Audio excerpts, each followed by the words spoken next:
Most welcome to all of you. आज का video, आज का क्लास यूट्यूब पर अनोखा क्लास होने वाला है। आज हम आपको सिखाएंगे अर्धवृत्तखंड, वृत्तखंड, कोण, संगत कोण, एकांतर कोण, जीवा, त्रिज्या, चाप, ये सारी चीजें बताएंगे। कैसे कोण निकालते हैं रेखागणित में, तुरंत देखते ही देखते बता देंगे आप कितने डिग्री का कोण है। इस तरीके की वीडियो आपको पूरे यूट्यूब पर नहीं मिलने वाली है। भूचाल वीडियो आज की वीडियो होगी। पहला क्वेश्चन ये रहा आपकी स्क्रीन पर, अर्धवृत्तखंड में कोण का मान अधिकतम कितना हो सकता है। देखिए ये आपका रहा वृत्त और इस वृत्त का ये रहा केंद्र, और केंद्र से कहीं भी रेखा खींच दीजिए। एक वृत्तखंड ये हो गया ऊपर अर्धवृत्तखंड, एक ये नीचे अर्धवृत्तखंड हो गया। कितने अर्धवृत्तखंड हो गए? दो अर्धवृत्तखंड हो गए। और इस अर्धवृत्तखंड में कहीं पर भी कोण बना दीजिए, ये सारे कोण 90 डिग्री के होते हैं। ये भी 90 डिग्री का हो गया। अगर यहाँ बना दिया हमने तो ये भी 90 डिग्री का हो गया। अगर हमने यहाँ बना दिया तो ये भी 90 डिग्री का हो गया। और कहीं पर भी बना दीजिए सारे कोण, अगर हम चले गए इस तरीके से यहाँ, ठीक है, और यहाँ से यहाँ खींच दिया कोण तो ये भी 90 डिग्री हो गया। कहीं पर भी परिधि पर, इस पूरी परिधि पर कहीं पर भी कोण बना दीजिए, 90 डिग्री हो गया। इधर से बना दीजिए तो ये भी 90 डिग्री हो गया। कहीं पर भी बना दीजिए, सारे कोण 90 डिग्री हो गए। क्यों?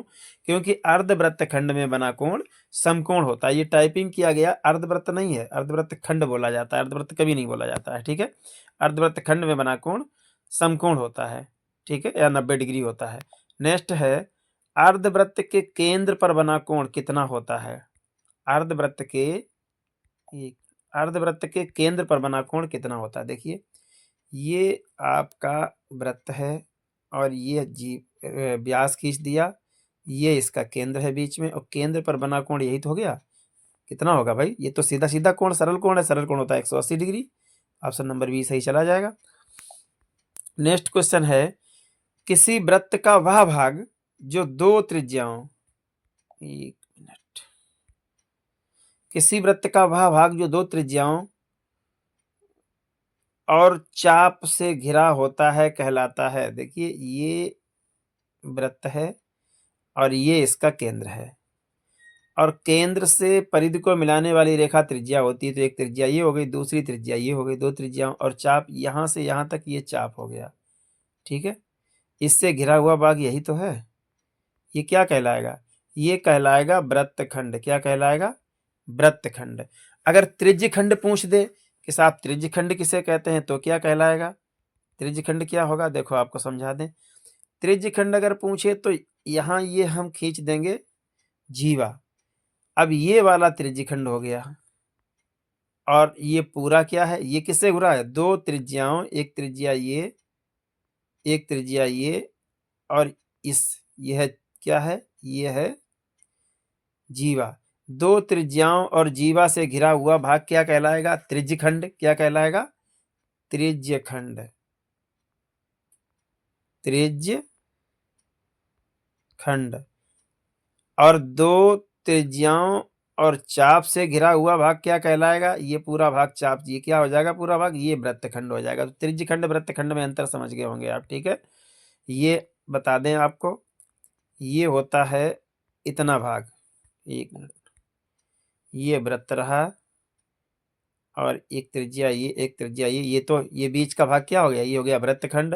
और अगर इतने भाग की बात करता है, इतने की, तो ये हो गया त्रिज्यखंड। ठीक है, ये सारी क्या होता है,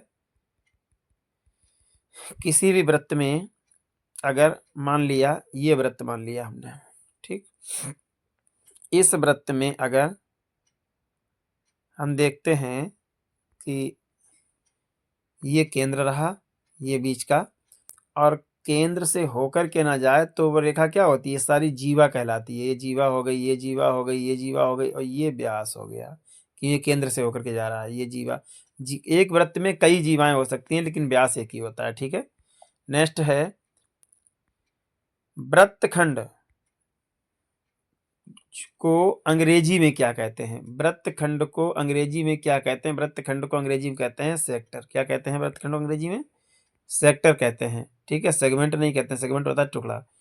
अगला है, वृत्त के केंद्र पर बना कोण कहलाता है। अभी तो हम बता ही चुके आपको, वृत्त के केंद्र पर बना कोण क्या कहलाता है?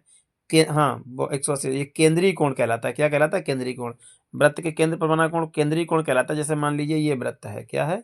ये वृत्त है, और वृत्त की ये क्या है? ये वृत्त का व्यास है, और ये केंद्र है। केंद्र पर बना कोण चाहे इधर बना दीजिए तो केंद्रीय कोण हो गया, और चाहे इधर बना दीजिए तो केंद्रीय कोण हो गया। ठीक है। किसी वृत्त का चाप 60 डिग्री है तो केंद्रीय कोण कितना होगा? किसी वृत्त का चाप 60 डिग्री है तो केंद्रीय कोण कितना होगा? भाई ये वृत्त रहा, और इस वृत्त का चाप कितना है? मान लीजिए ये इस वृत्त का चाप रहा। क्या रहा? ये यहाँ से और यहाँ तक इस वृत्त का चाप रहा। तो यहाँ से हमने केंद्रीय कोण बना दिया ये। तो केंद्रीय कोण कितना होगा? केंद्रीय कोण भैया ये भी 60 डिग्री हो जाएगा। ठीक है। क्यों? क्योंकि ये अगर चाप 60 डिग्री कोण है और ये भी 60, तो ये भी 60 डिग्री हो जाएगा। क्यों 60 डिग्री हो जाएगा? क्योंकि ये त्रिज्या है, ये भुजा क्या है? त्रिज्या। तो ये भुजा भी त्रिज्या, ये भुजा भी त्रिज्या, ये भुजा भी त्रिज्या, और एक ही वृत्त की सभी त्रिज्याएं बराबर होती हैं। इस भुजा का सम्मुख कोण इधर है, ये 60 डिग्री, इस भुजा का सम्मुख कोण इधर है। ठीक है। तो ये सब क्या हो गया? 60 डिग्री के कोण हैं। भाई इस भुजा, इसका सामने का कोण ये है 60 डिग्री, और इसके सामने कोण ये 60 डिग्री, तो बराबर होंगे। सम्मुख कोण बराबर भुजाओं के सम्मुख कोण कैसे होते हैं? बराबर होते हैं। और त्रिभुज के तीनों कोणों का योग होता है 180 अंश। तो 60 60 120, तो इन दोनों को गया, तो ये 60 ही तो बचा है केंद्र वाला कोण। एकांतर कोण किसके बनने पर प्राप्त होते हैं? देखो एकांतर कोण सीधा दिया है, दो समांतर रेखाओं और एक छेदी रेखा। ठीक। अब आपको ये बता दें कि समांतर रेखाएं क्या होती हैं। दो समांतर रेखाएं होती हैं, ये रेखाएं दो हैं, ये समांतर रेखाएं जिनमें समान अंतर हो। यहाँ भी दूरी बराबर हो, यहाँ भी दूरी बराबर हो, यहाँ भी दूरी बराबर, यहाँ भी दूरी, हर जगह दोनों रेखाओं की दूरी बराबर हो, वो रेखाएं क्या होती हैं? समांतर रेखाएं होती हैं। ठीक है। एक मिनट। वो रेखाएं क्या होती हैं? समांतर रेखाएं होती हैं। मान लिया ये एक रेखा हो गई, एक ये रेखा हो गई, दोनों रेखाएं समांतर हो गई, और एक छेदी रेखा, छेदी रेखा ये हो गई। ठीक है। अब कोण कौन से पूछ रहा है? एकांतर कोण। अब साहब कौन कौन से कोण एकांतर कोण हो गए?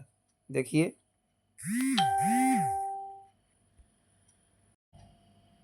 कौन कौन से कोण एकांतर कोण हो गए? अगर बात आ जाए इस कोण की और इस कोण की, तो ये कैसा हो गया?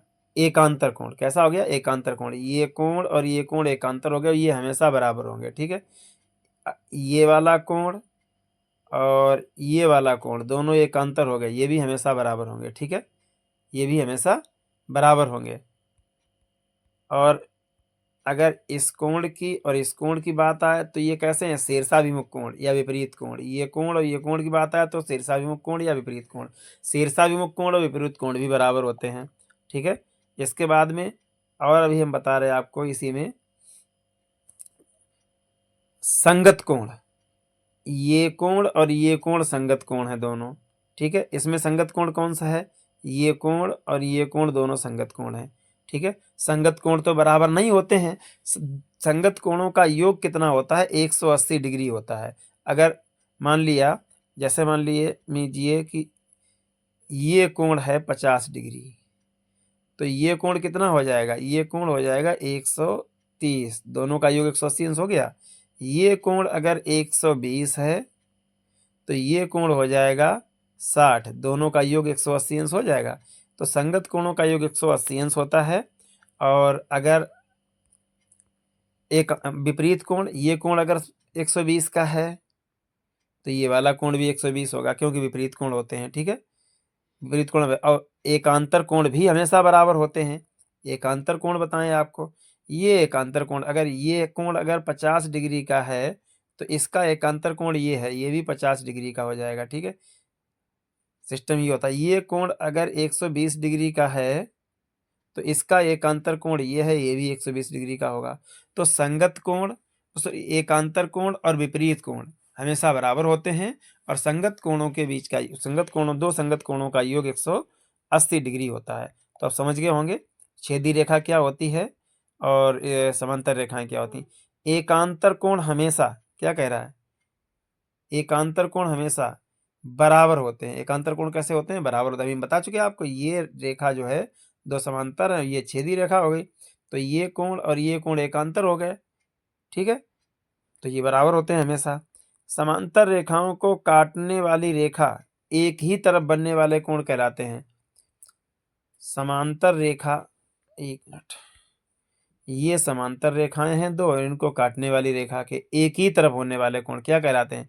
एक ही तरफ मतलब ये कोण और ये कोण एक ही तरफ बने हैं, तो ये क्या कहलाएंगे बताइए भाई?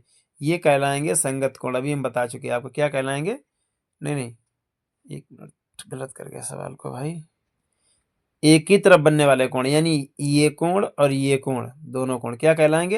एक ही तरफ बने हैं दोनों, इधर बना एक इधर बना, तो ये संगत कोण कहलाएंगे। इधर बना और इधर बना, ये संगत कोण हो गए, क्या हो जाएंगे? संगत कोण। नेक्स्ट है, संगत कोणों की सबसे महत्वपूर्ण विशेषता क्या है? क्या विशेषता है भैया? वे बराबर होते हैं। संगत कोण कैसे होते हैं? बराबर होते हैं। संगत कोण पूरक होते हैं, बराबर नहीं होते हैं, ठीक है। चलिए अगला, अर्धवृत्त। अर्धवृत्त में स्थित परिधि कोण हमेशा होता है। अर्धवृत्त में स्थित परिधि कोण, अभी हम आपको ऊपर बता भी चुके हैं कि ये वृत्त है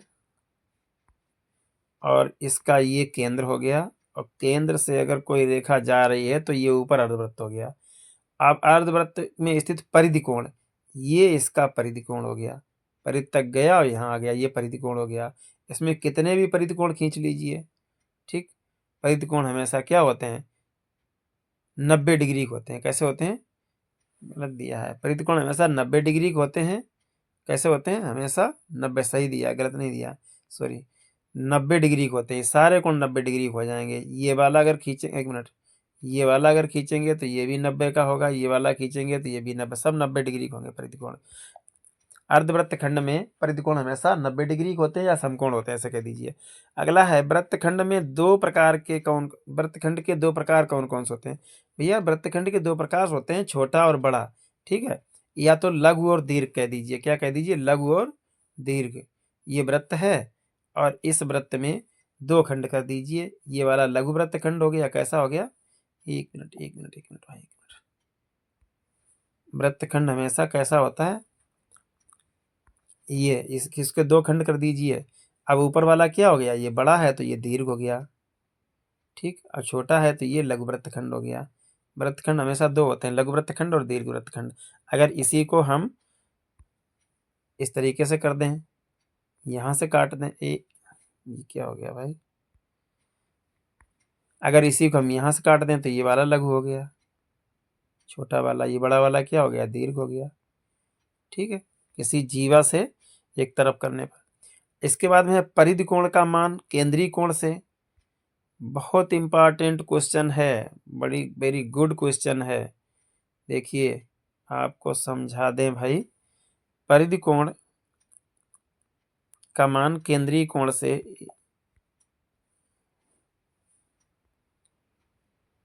वृत्त बना दिया हमने, ये हो गया अर्धवृत्त, ठीक है। और इसमें अर्धवृत्त से आप समझ नहीं पाओगे, इससे समझाएं आपको केंद्रीय कोण से। ये हुआ जीवा और ये वृत्त का केंद्र है, ठीक है। ये हो गया परिधि कोण, ये परिधि कोण हो गया और ये केंद्रीय कोण हो गया। अगर ये वाला कोण अगर 60 डिग्री है तो ये वाला कोण रह जाएगा 30 डिग्री। तो परिधि कोण का मान केंद्रीय कोण से कितना हो गया? आधा हो गया। तो ये आधा होता है, कितना होता है? आधा होता है। जब भी एक ही चाप द्वारा परिधि पर बना कोण आधा होता है केंद्र पर बने कोण से। ये स्टेटमेंट मेरा नोट कर लीजिए वीडियो सुन करके, कि एक ही चाप द्वारा, ये एक ही चाप है, परिधि पर बना कोण, ये परिधि पर बना कोण है, आधा होता है केंद्र पर बने कोण के, ठीक है। ये याद रखिएगा। अगला है, एकांतर कोण किस आकृति में देखने को मिलता है? एकांतर कोण भैया समांतर रेखाओं पर देखने को मिलता है। ये समांतर रेखाएं हो गई और कोण काट दिया तो ये एकांतर कोण हो गए दोनों, ठीक है। संगत कोण किस स्थिति में समान होते हैं? जब रेखाएं समांतर हों, जब रेखाएं समांतर हों। वृत्त में दो बिंदुओं को जोड़ने वाली रेखा को क्या कहते हैं? वृत्त है। अब वृत्त में दो बिंदुओं को जो जोड़ने वाली रेखा होती है उसे हम क्या कहते हैं? भाई मान लीजिए हमारे पास ये वृत्त है, ठीक है, और इस वृत्त की दो बिंदुओं को जोड़ने वाली रेखा क्या होगी? ये दो बिंदुओं को जोड़ रही है, ठीक है, तो ये क्या होगी? ये होगी जीवा। क्या कहलाएगी? जीव नहीं, ये जीवा, जीवा, ठीक है, कॉर्ड। तो ये हो गई। अगर इसको हम जोड़ देंगे तो ये भी जीवा हो गई, ये वाली ये भी जीवा होगी। जितनी भी रेखाएं होंगी वो जीवा हो जाएंगी अगर वो केंद्र से होकर के नहीं जाती हैं। ये केंद्र से होकर जा रही, ये व्यास हो गई, ये जीवा नहीं रही। नेक्स्ट है, वृत्त का क्षेत्रफल किस पर निर्भर करता है? अरे भैया वृत्तखंड का क्षेत्रफल, मान लीजिए आपके पास ये वृत्त है और हमने यहाँ पर ये, अरे क्या कर रहे हो भाई, हमने यहाँ पर ये जीवा खींच दी। अब इस वृत्तखंड, ये एक वृत्तखंड हो गया, इस वृत्तखंड का क्षेत्रफल किस बात पर निर्भर करेगा? वृत्तखंड का क्षेत्रफल त्रिज्या और चाप पर निर्भर करता है कि ये चाप कितना है, ठीक, और उसके बाद में इसकी त्रिज्या कितनी है। किस पर निर्भर करता है? त्रिज्या और चाप पर, ठीक है। नेक्स्ट है, समांतर रेखाओं के कटने से बनने वाला कोण का दूसरा नाम क्या है? समतुल्य कोण। ये समांतर रेखाएं हो गई दो और इनको काट दिया, बनने वाले कोण का दूसरा नाम, ठीक है, ये कोण कैसा है? समतुल्य कोण। समांतर रेखाओं को काटने पर एक कोण ये, एक कोण ये, कैसे हो गए? समतुल्य कोण, यानी एक दूसरे के तुल्य कोण। नेक्स्ट, वृत्त में सबसे बड़ा जीव, जीव नहीं जीवा, क्या होता है? ये जीवा, बाप एक डंडा लगा दिए, जीवा। वृत्त का सबसे बड़ा जीवा कौन होता है? देखिए वृत्त की सबसे बड़ी जीवा, ये वृत्त है आपका, और ये भी जीवा है। एक मिनट, ये सारी जीवाएं है, ये सब जीवा है, ये सब जीवा है, ये सब जीवा है। ये रहा वृत्त का केंद्र। तो जो जीवा केंद्र से होकर के जा रही वही सबसे बड़ी, ये केंद्र से होकर के जा रही, यही सबसे बड़ी जीवा। इसे हम क्या कहते हैं? व्यास। इसे क्या कहते हैं? व्यास। नेक्स्ट है, अगर संगत कोण समान ना हो तो रेखाएं समांतर नहीं होंगी। बिल्कुल सही बात, अगर रेखा संगत कोण समान नहीं होंगे तो रेखाएं समांतर नहीं होंगी। ये क्लास आपके लिए मोस्ट इम्पॉर्टेंट साबित होगी अगर आपने इसको विधिवत तैयार कर लिया है तो। किसी भी परीक्षा में जाएंगे जिसमें रेखागणित पूछी जाती है, इसमें से एक सवाल 100% आपका पक्का है।